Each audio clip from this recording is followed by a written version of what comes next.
ప్రవక్తయైన ఏలియా కాలంలో వర్షాలు లేక ఇశ్రాయేలు దేశమంతా కరువు రాగా యెహోవా వాక్కు ఏలియాకు ప్రత్యక్షమై సీదోనులోనున్న సారెపతు అను ఊరికి వెళ్ళుము. నిన్ను పోషించుటకు అచ్చట ఒక విధవరాలికి నేను సెలవిచ్చి తిని అని చెప్పెను. 1 రాజులు 17:9. దేవుని మాట విని ఎలీయా సారెపతు అనే ఊరికి చేరుకున్నాడు. అక్కడ ఒక విధవ స్త్రీ కట్టెలు ఏరుకుంటూ ఉంది. దయచేసి నాకు కొంచెం నీళ్లు దెమ్ము. ఒక చిన్న రొట్టె కూడా తీసుకురా. ప్రభూ, నా దగ్గర ఒక రొట్టె కూడా లేదు. నా దగ్గరున్నది కొంచెం పిండి, కొద్దిగా నూనె.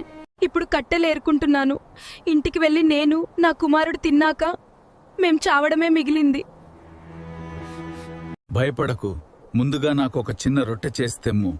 యెహోవా ఇశ్రాయేల్ దేవుడు ఇలా సెలవిచ్చుచున్నారు, వర్షం పడుదినం వరకు పిండి తక్కువ కాదు, నూనె అయిపోదు. ఇది నా బిడ్డ కోసం. కాని దేవుని మాట నిజమా? ఆమె భయాన్ని కాదు, దేవుని నమ్మింది.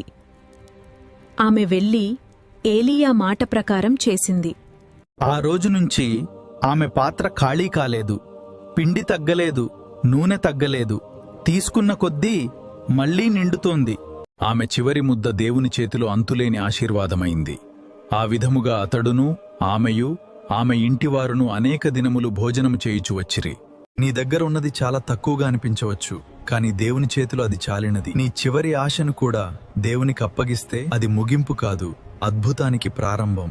నీవు నిశ్శబ్దంగా బాధపడుతున్నావు, ఎవరూ చూడ్డం లేదని అనుకుంటున్నావు, కాని దేవుడు చూస్తున్నారు. నీ కొరతను, నీ కన్నీటిని ఆయన అద్భుతంగా మార్చుతారు. ఇది చివరి భోజనం అనుకున్న ఆమెకు దేవుడేం చేశారో చూశారుగా.